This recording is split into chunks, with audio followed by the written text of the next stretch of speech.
পশ্চিমবঙ্গের নির্বাচন,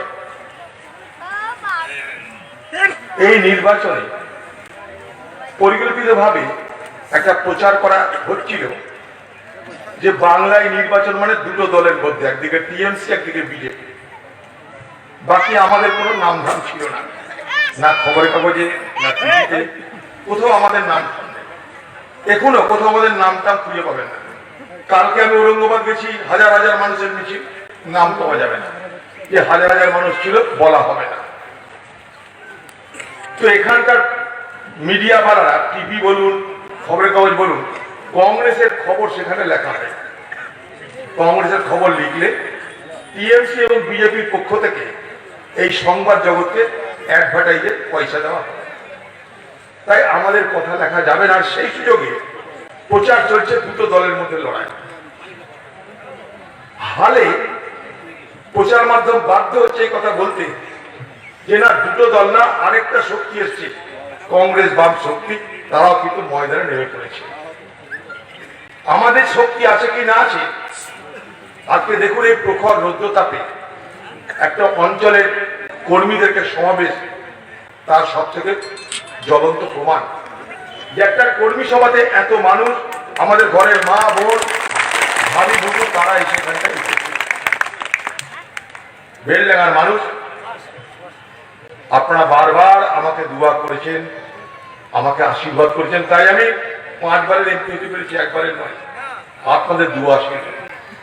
তাই আপনাদের সঙ্গে আমার কোনো রাজনৈতিক সম্পর্ক নয়, শুধুমাত্র রাজনৈতিক সম্পর্ক নিয়ে, শুধুমাত্র ভোটের সম্পর্ক, নির্বাচনের সম্পর্ক নিয়ে আমরা এখানে আসি। এই এলাকার মানুষের সঙ্গে আমাদের আত্মীয়তা, ভ্রাতৃত্ব, বন্ধুত্বের সম্পর্ক।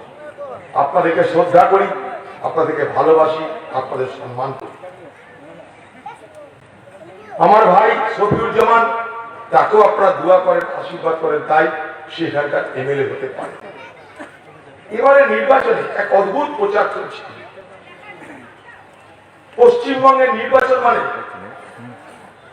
গালাগালিজের প্রতিযোগিতা, গালাগালির প্রতিযোগিতা চলছে, খিস্তির প্রতিযোগিতা চলছে, খেউড়ের প্রতিযোগিতা চলছে, মানুষের কথা নিয়ে কোনো আলোচনা করছে না। এটাই এবারে পশ্চিমবঙ্গের বিধানসভা নির্বাচনের সব থেকে উল্লেখযোগ্য দিক। একটা শুনছে যে দুই দল পশ্চিমবঙ্গের শিল্প নিয়ে কোনো আলোচনায় আগ্রহী, রুটি রুচি নিয়ে কোনো আগ্রহ আছে না। আলোচনা কি, তোকে দেখে নিব, এ বলছে তোকে দেখে নিব, এ বলছে মাঠে খেলা হবে, ও বলছে মাঠে দেখা হবে, নানা রকমের কথা। মানুষের ভোট। আমি একটা লোককে একদিন বলতে শুনেছিলাম, আমাকে ভরতপুরের একজন কৃষি চাষি লোক, সে একদিন আমাকে গল্প করতে বলছে, দাদা একটা জিনিস জানবেন, ভোট কিন্তু খুব কঠিন জিনিস। মানুষ রক্ত দিয়ে দিবে কাউকে বিপদে পড়লে, কিন্তু কাউরির কথায় ভোট দিয়ে দিবে না। ভোট সে নিজের কথাতে, নিজের মতে, নিজের বিশ্বাস দেবে। হয়তো বিপদে পড়ছেন, আপনি রক্ত দিয়ে দিবেন, তার মানে এটা নয় রক্ত দিয়েছে মানে আপনাকে ভোটও দিবে। তাই মানুষের ভোটে সেই গুরুত্ব, সেই সম্মান আজকে দিল্লির শাসক দল, রাজ্যের শাসক দল কেউ দিতে চাইছে না। তাই বাংলার রাজনীতির ময়দানে মানুষের কথা নাই, কৃষকের কথা নাই, শ্রমিকের কথা নাই, বেকার যুবকদের কথা নাই, শুধু গল্প আর মিথ্যা প্রতিশ্রুতি। এ বলছে আমরা ভারতবর্ষ তৈরি করে দিলাম, আমরা পাকিস্তানকে মোকাবেলা করে দিলাম, আমরা ভারতবর্ষকে আগের থেকে শক্তিশালী করে দিলাম। রাজ্যে যখন আসছি, এখানকার সরকার বলছে 10 বছরে বাংলাকে পাল্টে দিলাম। দিল্লি থেকে এসে বলছে বছরে বিজেপি আমাদের কি দিয়েছে বলুন, ঘৃণা, সমাজের মধ্যে অবিশ্বাসের বাতাবরণ করছে। আর কি করেছে, কি দিয়েছে আমাদের বলুন? বলেছিল ক্ষমতায় আসি, সব বিদেশে টাকা আছে, কালো টাকা, সব তোমাদের ফেরত দিবে। বললো নোটবন্দি করে দিলাম, সারা ভারতবর্ষে ঝামেলা মিটে যাবে। তারপরে বললো লকডাউন করে দিলাম, তোমাদের করোনার জন্য চিন্তা করতে হবে না। লকডাউন হলো, 1.5 লক্ষ মানুষের মৃত্যু হলো। লকডাউন হলো, লক্ষ লক্ষ মানুষ শুধু নয় কোটি কোটি মানুষের কর্ম গেল। তার বদলে কেন্দ্রের সরকারের কোনো ভাবনা আছে না, রাজ্য সরকারের কোনো ভাবনা আছে না। করোনার সময় ভারতবর্ষের সরকার ভারতবর্ষের মানুষের প্রতি সুবিচার করেনি। লক্ষ লক্ষ মানুষ তাদের কাম কাজ ছেড়ে, ঘর বাড়ি ছেড়ে নিজেদের গ্রামে ফেরার জন্য রাস্তায় নেমে পড়ল। বাস নাই, ট্রেন নাই, পয়সা নাই, খাবার নাই, জল নাই, বাড়ি ফিরতে হবে, দরকার হলে বাড়ি গিয়ে মরবো, এই শপথ নিয়ে মানুষ রাস্তায় বেরিয়ে পড়েছে। সেদিন ভারত সরকার তাকিয়েছিল তাদের দিকে? ভারত সরকার তাকায়নি। সেদিন সেই পরিযায়ী শ্রমিকদের দুর্দশা আমি নিজে দেখেছি, কারণ আমি তখন দিল্লিতে আমি জানতাম, আমি অফিস খুলেছিলাম, হাজার হাজার পরিযায়ী শ্রমিকের সঙ্গে কথা বলেছি। প্রতিদিন 2 থেকে 3,000 করে ফোন আসতো আমার বাড়িতে, তাদেরকে খাবার জোগাড় করা। নিজে তো জোগাড় করতে পারিনি, কাউকে ধরে ভিক ভেঙে হাত জোর করে পুলিশকে, এসপি কে, ডিএম কে, সরকারকে, এমএলএ কে, এমপি কে, যে যে রাজ্যে আছে, কাশ্মীরের অনন্তনাগ থেকে আন্দামান পর্যন্ত মুর্শিদাবাদের মানুষের খোঁজ পাওয়া যায় না। সে কি দুরবস্থা, তাদের কেউ কাঁদছে, বলছে তাদের একবার বাড়ি নিয়েছিল, ওখানে কবর হয় থাকবো, ওখানে শ্মশানে যাবো, এখানে মরবো না। তাদেরকে সব ছেড়ে দিল, তাদেরকে সব ছেড়ে দিল ভগবানের ভরসায়, আল্লাহর ভরসায়। সরকার থাকলো না। ট্রেনের যখন ব্যবস্থা করা হলো, সেই ট্রেন আসবে বাংলায়, পশ্চিমবঙ্গের সরকার বলতে আরম্ভ করলো মুখ্যমন্ত্রী, করোনা এক্সপ্রেস আমি ঢুকতে দেবো না। যারা এসছে সকলে কি করোনা হয়ে গেছে? আমার ভাই, আমার আত্মীয় যারা ভোট দেয়, আমার ভোটার, তাদের দয়াতে মুখ্যমন্ত্রী হলাম, তারা যখন বিপদে পড়ছে তখন বলছে বাংলায় ঢুকতে দেবো না। এটা কিসের বিচার বলুন? কিসের বিচার বলুন? তাই আবার বলবো আপনাদেরকে, আপনারা কান দিয়ে নয়, চোখ দিয়ে জগৎটা দেখুন। গত লোকসভা নির্বাচনে এই তৃণমূল কি প্রচার করেছিল? অধীর চৌধুরী বিজেপি হয়ে গেছে, অধীর চৌধুরী আরএসএস হয়ে গেছে, অধীর চৌধুরীকে ভোট দিও না, অধীর চৌধুরীকে ভোট দিলে নাকি গরু কাটা বন্ধ হয়ে যাবে, কসাইখানা বন্ধ হয়ে যাবে। আমি বলিনি, তৃণমূলের নেতা। কেন? মুসলমান খেপা, অধীর চৌধুরী মুসলমানকে খেপাতে। অথচ এই তৃণমূল পঞ্চায়েতের ভোটে মনে করে দেখুন, ভোট করতে দেয়নি, না কংগ্রেসকে দিয়েছে, না সিপিএম কে দিয়েছে, না মানুষের ভোট দেওয়ার অধিকারকে তারা স্বীকৃতি দিয়েছে। কোথাও কেউ ভোট দিতে পারেনি। 20,000 আসনে বিনা লড়াই তারা জয়ী হয়েছে। বাংলায় কি দেখলাম আমরা? বেলডাঙ্গা কি দেখলেন? আপনার আমার ভোট থাকা সত্ত্বেও আমাকে আপনাকে ভোট দিতে দেওয়া হলো। আমি আপনি কি অন্যায় করেছিলাম? ভোট দেওয়ার অধিকার তো সংবিধানের অধিকার। পঞ্চায়েত মানে গ্রামের উৎসব, পঞ্চায়েত মানে গ্রামের একটা পরব। সেই পঞ্চায়েতে আমাদের ঘরের মা বোন, আমাদের ঘরের ভাবি বুবু আপা, তাদের কাছে যেটা উৎসব, সেই উৎসবকে তারা পালন করতে দেয়নি। সব লুট হয়ে গেল, সব লুট হয়ে গেল।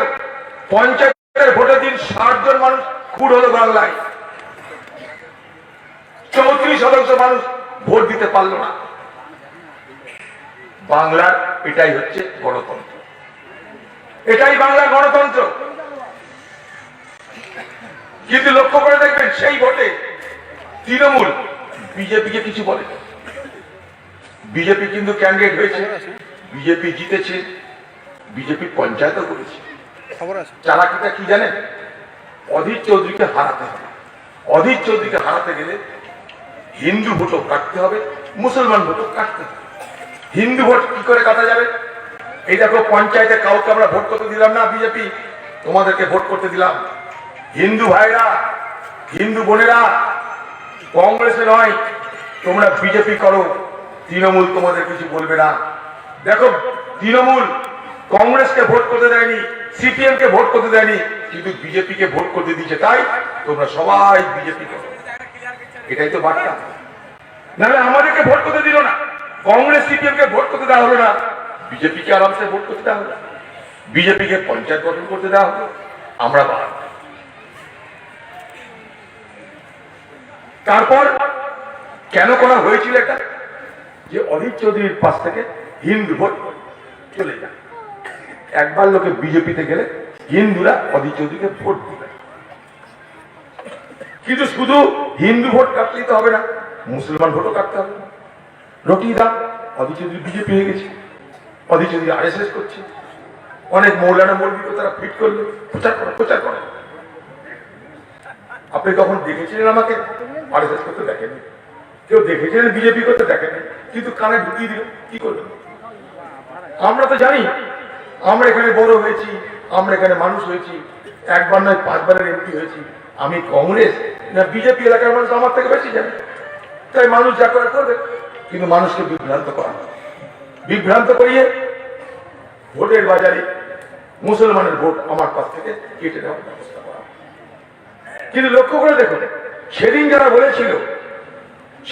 বলেছিল অধীর চৌধুরী বিজেপি হয়ে যাবে, অধীর চৌধুরীকে ভোট দিও না, অধীর চৌধুরী RSS হয়ে যাবে, অধীর চৌধুরীকে ভোট দিও না, আজকে কি দেখছি? সেদিন যারা এই কথা বলেছিল তারা এখন বিজেপির দলের নাম লিখিয়ে বিজেপির থেকে বেশি জয় শ্রীরাম করছে। সেদিনকার অবজারভার যারা এখানে প্রচার করেছিল অধীর চৌধুরী বিজেপি, অধীর চৌধুরী কংগ্রেসে থাকলো, যারা প্রচার করলো তারা সব বিজেপিতে লাইন লাগিয়ে এখন বিজেপির নেতা মনে গেল। তাই আবার বলছি, চোখ দিয়ে দেখবেন, কান দিয়ে দেখবেন না। আবার ওরা বলবে কি কথা, আবার ওরা প্রচার করছে কি কথা। ভারতবর্ষের মানুষ, পশ্চিমবঙ্গের মানুষ অতীত ভুলে যাবেন না। অতীতে এই 99 সালে এই মমতা ব্যানার্জি বিজেপির সঙ্গে নির্বাচনী গাঁট ছড়া বেঁধে তারা ভোট করেছিল, মনে করে দেখো। আমরা করিনি, দিদি তাদের সঙ্গে নির্বাচন আঘাত করেছিল। আমরা তো নির্বাচন আঘাত করেছি CPM এর সঙ্গে 2016-তে। দিদি 1999 থেকে বিজেপির সঙ্গে আঘাত করে চলেছে। তাদের পার্টি ভোট শুধু করেনি, তাদের সরকারের মন্ত্রী ছিল।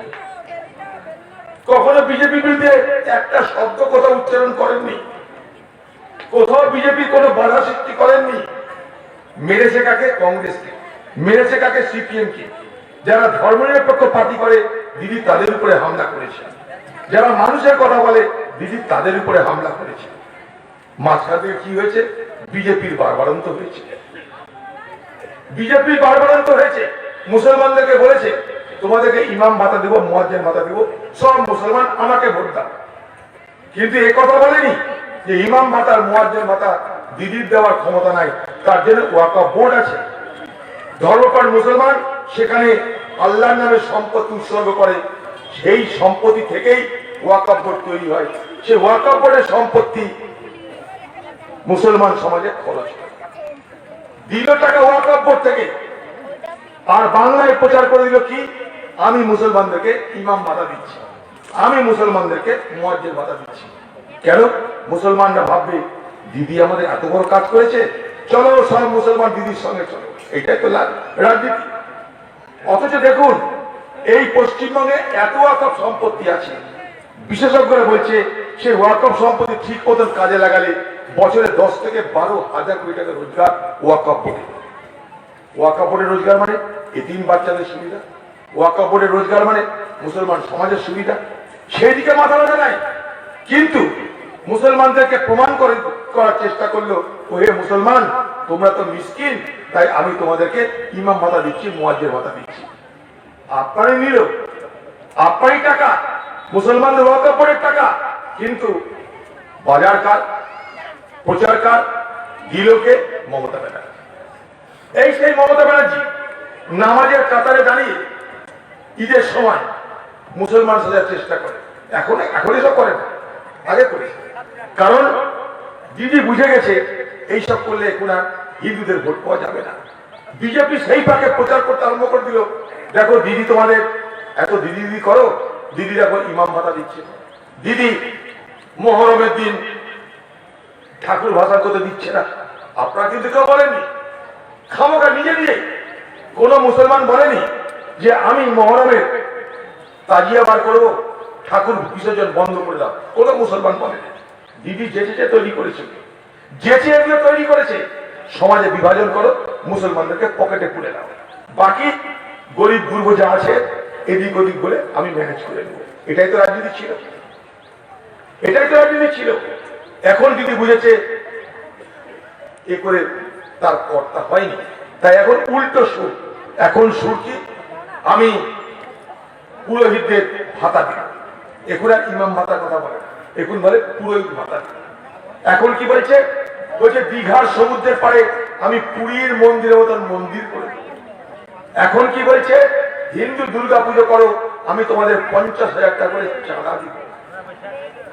মুসলমানরা ঈদের সময় ঈদগাহে নামাজ পড়ে, বকরিদে নামাজ পড়ে নি, তার কারণ করোনা ছিল। তাই আইন মেনে করোনার সময় কোন মুসলমানের জীবনে যে কেউ স্বপ্নেও ভাবেনি ঈদগাহে ঈদের সময় নামাজ না পড়া, তাও মুসলমান মেনেছে। কারণ মুসলমান মনে করেছে সমাজ আগে, মানুষের প্রাণ আগে, আমি নামাজ যেখানে খুশি পড়ে নেব, একবারই তো অসুবিধা। অথচ দেখুন এই করোনার মধ্যে 50,000 টাকা করে চাঁদা দিয়ে দিলে হিন্দুদের দুর্গা পুজোতে। কেন কেন মুসলমানদের ঈদ ছিল, তাদের তো সবাই পায়েস খাওয়ার জন্য কিছু দিতে পারত। মুসলমানদের বকরিদ ছিল, তাদেরকে তো পশু কেনার জন্য কিছু দিতে পারত। এখন হিন্দু খুশি করতে হবে। মমতা ব্যানার্জি প্রমাণ করতে চাইছে ও মোদির থেকে বড় হিন্দু। তাই আগে কলকাতা রাজপথে দিদি দুয়া পড়ছে, ছবি দেখায়। এখন কলকাতা রাজপথে ছবি দেখা যায়, কিসের ছবি, দিদি ঠাকুরের চোখ আছে, দিদি 7 শিয়ানা 1 শিয়ানা। তাই সত্যকে সত্য বলে দেখুন, ভারতবর্ষের কংগ্রেস যুগ যুগ ধরে বলেছে আমরা ধর্মনিরপেক্ষতার রাজনীতি করি। আজকে না, যুগ যুগ ধরে আমরা গণতন্ত্রে বিশ্বাস করি, আমরা মানুষের ভোট দেওয়ার অধিকারকে বিশ্বাস করি। তার থেকে আমরা সরিনি। আমরা ক্ষমতা পেতে পারি, ক্ষমতা না পেতে পারি, আলাদা কথা, কিন্তু আমরা আমাদের আদর্শ থেকে কখনো বিচ্যুত হই।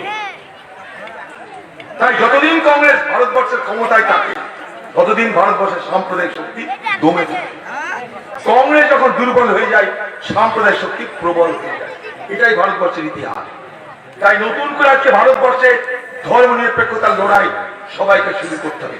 এই লড়াই হিন্দুর, এই লড়াই মুসলমানের। ধর্ম নিরপেক্ষ মানে মুসলমানকে হতে হবে তা নয়, ধর্ম নিরপেক্ষ হিন্দুকে হতে হবে। কারণ উভয়ের স্বার্থে এই দেশকে ধর্ম নিরপেক্ষ রাখতে হবে, ধর্ম নিরপেক্ষ রাখতে হবে। কারণ আমরা সবাই একসঙ্গে বড় হয়েছি, হিন্দু মুসলমান মিলেমিশে আমরা এই দেশ করেছি। তাই এদেশ হিন্দুর দেশ নয়, এই দেশ মুসলমানের দেশ নয়, এটা আমাদের সকলের দেশ। এই ভাবনাটা যদি আমরা না করি, তাহলে আমরা সবাই থাকবো। বিজেপি বিভেদ তৈরি করার জন্য কি বলছে, এনআরসি নিয়ে আসবে, মুসলমানদেরকে পাকিস্তানে পাঠাবো। কোথায় তোমার এনআরসি ভাই? তুমি আসামে এনআরসি আনলে, এনআরসিতে 19 লক্ষ মানুষকে তোমরা চিহ্নিত করলে, সেই 19 লক্ষ মানুষের মধ্যে 14 লক্ষ হিন্দুর নাম পাওয়া গেল, তোমরা তাদেরকে জেলে পুরার ব্যবস্থা করছো। তাই বাংলার মানুষ বিজেপির এনআরসি তত্ত্বে বিভ্রান্ত হবে। বিজেপি যদি প্রকৃতই এনআরসি নিয়ে আসার ইচ্ছা থাকতো, তাহলে বিজেপি শাসিত 22টা রাজ্যে কেন এনআরসি আনলো না? কারণ ওখানে তো বিজেপি এমনি জিতে আছে, নতুন করে বিভাজনের দরকার পড়বে না, নতুন করে বিভাজনের দরকার পড়বে না। কিন্তু বাংলায় বিভাজনের দরকার, বাংলায় হিন্দু মুসলমানের ভাগাভাগি দরকার, তাই এখানে এনআরসি করতে হবে। দাঁড়ান না ভাই, আর কিছু বসো, কিছু করবে না, বসো। আর বেলডাঙ্গা সব যদি নিয়মে চলে, বেলডাঙ্গা মানায় না, ঝুট ঝামেলা হবে, একটু বেলডাঙ্গা মানায় না, একটু বলে হয়ে গেল একটু। তো বিষয়টা হচ্ছে এরকম, এই এনআরসির কথা বলে সমাজকে বিভাজিত করার চেষ্টা করা হয়। যদি এনআরসি সমাধান হতো, তাহলে আসামে এনআরসি হওয়ার পর বিজেপি বলতো না এসব এনআরসি ফালতু, এসব করা হবে না, এটা বলতো না। কারণ এনআরসি করতে গিয়ে আসামের বিজেপি ঠকে গেছে, 19 লক্ষ লোকের নাম বার করেছে, 14 লক্ষ হিন্দু, কোন দিকে যাবে? তাই এনআরসি গল্প এখন বিজেপি আর করছে না, বলছে ভোটের পর হবে, নাগরিক আইন ভোটের পর হবে। কে কি করবে বলুন তো? ভারতবর্ষের নাগরিক যারা, তারা সংবিধান মেনে নাগরিক হয়। ভারতবর্ষের নাগরিক মোদির ইচ্ছায় থাকা বা না থাকা নির্ভর করে না। ভারতবর্ষের নাগরিক সংবিধান আমাকে দিয়েছে, সেদিন থেকে ভারতবর্ষের সংবিধান, সেদিন থেকে আমরা যারা আছি তারা সবাই নাগরিক। কারণ দয়াতে আমরা নাগরিক হইনি। নির্বাচনের আগে পশ্চিমবঙ্গে বিজেপি কোন কোন জায়গায় বলবে আমরা নাগরিক আইন আনবো, আসামে কিন্তু বলবে না। কারণ আসামের বিজেপি ভোট করছে কি বলে? আসামের বিজেপি ভোট করছে বাংলাদেশ থেকে হিন্দু মুসলমান যারা এসছে সবকে ভালো। পশ্চিমবঙ্গে বিজেপি কি করে ভোট করবে? পশ্চিমবঙ্গে বিজেপি ভোট করবে হিন্দু রাখবো মুসলমান। আসামে এক কথা, বাংলায় এক কথা। এবার সেটা বাড়াবাড়ি করে বলছে না, কারণ বাংলা আর আসামে একসঙ্গে ভোট, তাই হিসাব করে করে বলছে। লক্ষ্য রাখবেন, লক্ষ্য রাখবেন এগুলো। হিন্দুদেরকে বলবো লক্ষ্য রাখবেন, বিজেপির কথায় প্রভাবিত হবেন না। আমার আপনার জীবনে দরকার কি? আমার আপনার জীবনে রুটি দরকার, রুজি দরকার, খাদ্য দরকার, স্বাস্থ্য দরকার, শিক্ষা দরকার। কংগ্রেস ছাড়া কে দিয়েছে ভারতবর্ষের মানুষকে বলুন? যখন ভারতবর্ষ স্বাধীন হয় তখন আমাদের আয়ু ছিল কত জানেন? 32 বছর। আজ আমাদের আয়ু কত গড়ে? 72 বছর। কে করেছে? ভারতবর্ষ যখন স্বাধীন হয় তখন আমাদের দেশে যা খাদ্য উৎপাদন হতো আমাদের পেট ভরত। বিদেশ থেকে খাবার ধার করে আনতো, তো ভিক মেঘে আনতো। ইন্দিরা গান্ধী সবুজ বিপ্লব করলো, ভারতবর্ষকে খাদ্যের স্বয়ংসম্পূর্ণ করলো। ইন্দিরা গান্ধী রেশন ব্যবস্থা চালু করলো, ভারতবর্ষের মানুষকে সস্তায় খাবার দেওয়ার ব্যবস্থা করলো। আর আজ বিজেপি পার্টি সেই রেশন ব্যবস্থাকে তুলে দিতে চাইছে। তার বিরুদ্ধে প্রতিবাদ হচ্ছে দিল্লিতে, কৃষকদের দিচ্ছে না। প্রতিবাদের কারণ কি? ন্যায্য মূল্যে ফসল বিক্রি করার ব্যবস্থা তুলে দিতে চাইছে বিজেপি। ন্যায্য মূল্যে ফসল বিক্রি না করতে হলে কৃষক খাবে কি? এবছরে ধানের দর ঠিক হয়েছে 1868 টাকা। এ গ্রেডের ধানের দর 1888 টাকা। কেন্দ্রীয় সরকারের সংস্থা, কংগ্রেসের আমল থেকে একটা সংস্থা আছে, তারা প্রত্যেক বছর ঠিক করে দেয় ধানের দর, গমের দর কত হবে। পাঞ্জাব, হরিয়ানা, উত্তরপ্রদেশ, ছত্তিশগড়, রাজস্থানের প্রচুর পরিমাণ কৃষকের ফসল কেনার ব্যবস্থা আছে, বাংলায় নেই। তাই বাংলায় কৃষক 1880 টাকা করে 1 কুইন্টাল ধান বিক্রি করার অধিকার থাকলেও সেই ধান খরিদ করা হয় না, কারণ পশ্চিমবঙ্গ সরকার তা করে না।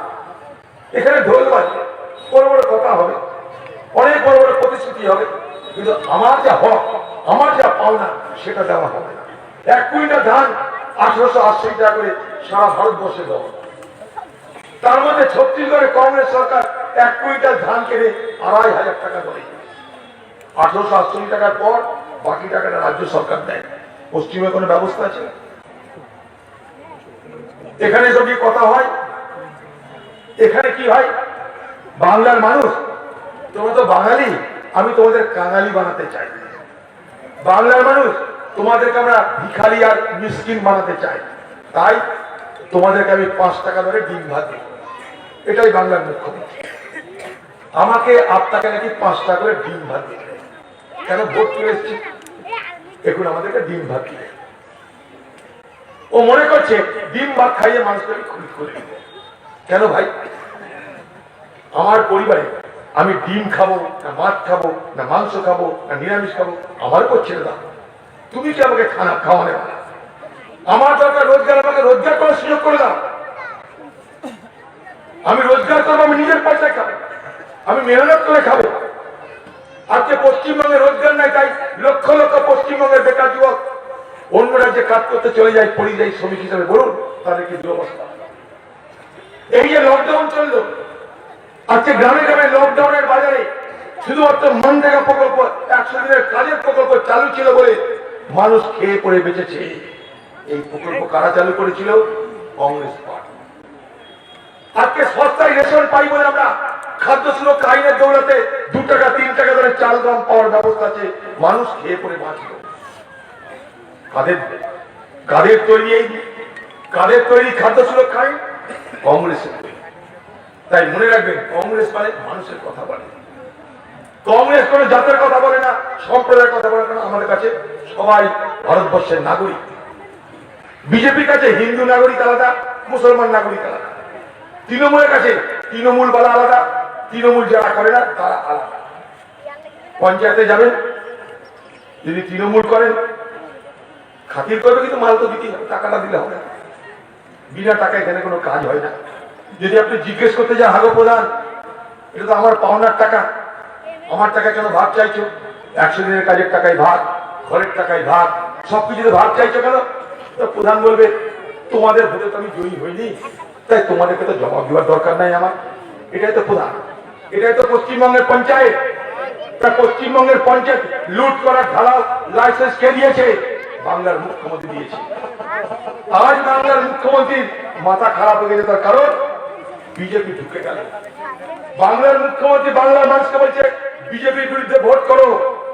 আমি বাংলার মুখ্যমন্ত্রীকে বলবো, আপনার যদি সততা থাকে, আপনার যদি স্বচ্ছতা থাকে, আপনার যদি নিয়াত থাকে, আপনার যদি নীতি থাকে, সব থেকে আগে বলুন, সব থেকে আগে বাংলার মানুষের কাছে, সব থেকে আগে বাংলার মুসলমানের কাছে হাত জোর করে ক্ষমা চেয়ে বলুন, আপনার ভুলের জন্য এ বাংলায় বিজেপি প্রবেশ করেছে, তাই এবার বিজেপি আগে স্বীকার করুন আপনি আমাদেরকে খতম করেছেন আর বিজেপিকে প্রশ্রয় দিয়েছেন। এখন আর সামলাতে পারছেন না। এখন বলছেন কংগ্রেস আমাকে দেখো, সিপিএম আমাকে দেখো। মমতা ব্যানার্জির পার্টির লোকরা বলছে, কোন হুঁকে পড়েছে বুঝুন। মমতা ব্যানার্জির পার্টির লোকরা বলছে, এর আগে বলতো কংগ্রেসকে খতম করো, এখন বলছে কংগ্রেস সিপিএম তোমরা মমতাকে দেখো, মমতাকে সাহায্য করো। তাহলে ঘুরছে টাকা, দুনিয়া গোল হয়, দুনিয়া ঘুরছে। তাই মমতা ব্যানার্জি পার্টির লোকরাকে কংগ্রেস সিপিএম এর সাহায্য চাইছে। আমরা বলেছি আগে ভুল স্বীকার করুন, ক্ষমা চান, কংগ্রেসের কাছে আত্মসমর্পণ করুন, তারপর আপনার কথা বিবেচনা করা হবে। তার আগে আপনাকে বাংলার মতলব থেকে উৎখাত করার লড়াই আমরা সিপিএম মিলে মিশে একসঙ্গে ময়দানে নেমে গেছি। এখান থেকে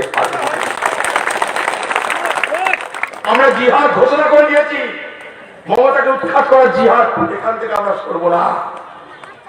কারণ আমরা মনে করি ভারতবর্ষের সাম্প্রদায়িক শক্তিকে মোকাবিলা করার ক্ষমতা একমাত্র কংগ্রেস দলের আছে।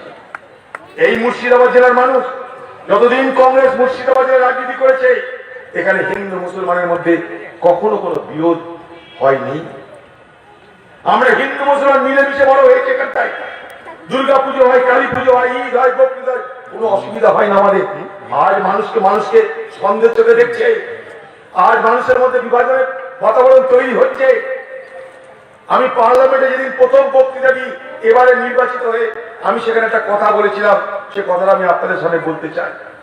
সেই কথাটা হচ্ছে এই, जब मुल्ला को मस्जिद में राम नजर आए, जब पुजारी को मंदिर में रहमान नजर आए, दुनिया की सूरत बदल जाएगी जब इंसान को इंसान में इंसान नजर आए। মানুষের মধ্যে মানুষ খোঁজার দরকার। আমরা মানুষের মধ্যে মানুষ খোঁজা ভুলে যাচ্ছি, ভুলানোর চেষ্টা হচ্ছে। মানুষের মধ্যে মানুষ না খুঁজে আমরা মানুষের মধ্যে কে হিন্দু, কে মুসলমান, খ্রিস্টান খুঁজছি। অথচ ভারতবর্ষের হিন্দু ধর্ম তো পবিত্র ধর্ম হয় না। যে ধর্ম বলেছে, যুগ যুগ ধরে বলেছে তুমিও বাঁচো আমিও বাঁচি, যে ধর্ম যুগ যুগ ধরে বলেছে, স্বামী বিবেকানন্দের মতন বড় হিন্দু মহাসাধক কেউ নেই, তিনি বলেছেন যে আমি বিশ্বাস করি হিন্দু ধর্ম সত্য, আমি বিশ্বাস করি হিন্দু ধর্মের মতো পৃথিবীর সব ধর্ম সত্য। আমি না, স্বামী বিবেকানন্দের কথা বলেছি। তাই হিন্দু মুসলমানের মধ্যে বিভাজনের কোনো প্রশ্নই আসে না, তৈরি করা হবে। রাজনীতি আমাদের তৈরি করছে সেই জায়গায়। মমতা ব্যানার্জি বলছে ইমাম ভাতা দিলাম, মুসলমান এক হয়ে যাবে, কোনো দরকার নাই। মুসলমানকে সামাজিক অধিকার, আর্থিক অধিকার, রাজনৈতিক অধিকার দাও। সেখানে কোথায় মুসলমান? সেখানে মুসলমানকে খুঁজে পাওয়া যাবে। এসপিডিএফ, বড় বড় কর্মাধ্যক্ষ, বড় বড় সরকারি দপ্তরের বড় বড় ডাইরেক্টর, চেয়ারম্যান, মুসলমান খুঁজে পাওয়া যাবে না। দূরবীন দিয়ে দেখতে হবে। সরকারি চাকরিতে যত কর্মচারী চাকরি করে ভারত পশ্চিমবঙ্গে, তার মধ্যে মাত্র 1.45% মুসলমান। যেখানে জনসংখ্যার 30% মুসলমান, সেখানে সরকারি দপ্তরে মুসলমানের সংখ্যা 1.45%, 1.5% না। ভোট আসবে, আবার মুসলমানের জন্য জয়ধ্বনি হবে। আমরা যা হ্যাঁ তাকে হ্যাঁ বলতে চাই, যা না তাকে না বলতে চাই। আমরা আপনাদের ভালোবাসি, আমরা আপনাদের পাশে থেকে লড়তে চাই। আমরা কখনো ছলচাতুরি করিনি। ক্ষমতা যখন থেকেছে আমরা আপনাদের পাশে দাঁড়িয়ে যতটা ক্ষমতা আমরা কাজ করার চেষ্টা করেছি। আমরা চোরের দল হই। কংগ্রেসের কোন নেতা বলতে পারবে না যে কংগ্রেসের কোন নেতা অধীর চৌধুরী কয়লা পাচারে যুক্ত, কেউ বলতে পারবে না। বলতে পারবে না অধীর চৌধুরী গরু পাচারে যুক্ত, বলতে পারবে না। কেউ বলতে পারবে না আমরা বালি পাচারে যুক্ত। এখন কি দেখছি আমরা, যারা বড় বড় কথা বলে তারা কোথায়? ও দিদি ভাই, তোমার ঘরে ঢুকেছে সিবিআই। কেন ঢুকলো তোমার ঘরে সিবিআই? কেন দিদি ভাই? আজকে লজ্জা লাগছে আমাদের, পশ্চিমবঙ্গের একটা মুখ্যমন্ত্রীর ঘরে ঢুকে যাচ্ছে সিবিআই কয়লা চোর ধরার জন্য, গরু পাচারকারী পয়সা ধরার জন্য। লজ্জা এটা। আপনি বলবেন যে সিবিআই রাজনৈতিক প্রতিহিংসা করছে, ভালো কথা। তো যদি রাজনৈতিক প্রতিহিংসা করে আন্দোলন হচ্ছে না কেন? যদি রাজনৈতিক প্রতিহিংসা করে সরকার, আপনার এত বড় পার্টি, আন্দোলন কই, প্রতিবাদ কই? নারদা কাণ্ডে পশ্চিমবঙ্গের লক্ষ লক্ষ মানুষ লুট হয়ে গেছে, সর্বশান্ত হয়ে গেছে। সেই নারদা কাণ্ডে যারা চোর, আপনি তাদেরকে বাঁচাতে কলকাতার রাজপথে গোটা রাত অবস্থান করেছিলেন দিদি ভাই। আর ঘরে ঢুকে গেল সিবিআই। আপনি বলছেন আপনার বাড়ির বউকে টানাটানি করছে, তা আপনি আন্দোলন কেন করছেন না? আপনি না অগ্নিকন্যা? তাহলে ডাল মে জল কুছ কালা হ্যায়। প্রতিবাদ কেন হচ্ছে না? তৃণমূল রাস্তা অবরোধ কেন করছেন না? সিবিআই দপ্তর ভেঙে কেন দিচ্ছেন না? কেন? আপনি জানেন লাভ নাই, কারণ চুরি আপনি করেছেন। আপনি নিজে বলেন আপনার পার্টির লোককে, পঞ্চায়েতে চুরি করছো, করো, আমাকেও দাও, তোমরাও খাও। তোমাদের নিজে বলছো তোমরা কাটমানি খাচ্ছ জানি, আমাকেও দাও, তোমরাও খাও, মিলেমিশে ভাগ করে নাও। দিদি স্লোগান এটা। আজকে আপনি বলছেন মানুষের মধ্যে সেন্টিমেন্ট করার জন্য মেয়েদের। আমার ঘরের একটা বউ, তাকে কয়লা চোর বলে জিজ্ঞাসাবাদ করছে। একটা অল্প বয়সী মেয়ে, তাকে কয়লা চোর বলে জিজ্ঞাসাবাদ করছে। আমি দিদি বলছিলাম, দিদি রাজীব গান্ধী বিশ্বাস করে একটা মেয়েকে মালা পরাতে আসতে দিতে চেয়েছিল।